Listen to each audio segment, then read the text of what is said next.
Welcome back. In this video, I will guide you how you can insert Cedilla symbols in Word document.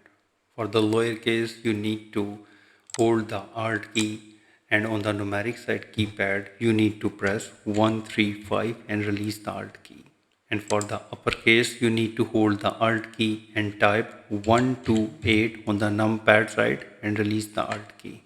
There is another method. You need to type 00 E7 and press Alt X all together.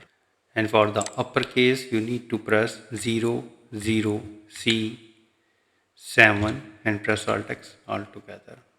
There is another fastest hidden method for most users. It works combining the accent commands with the letter. For this, you need to press the Control key and press the comma and then immediately type C. And for the uppercase, you need to press the Control key, press comma, press Shift plus C. So this way you can easily insert Cedilla symbols in Word document. If you think this video is helpful, please support my channel. Thanks for watching.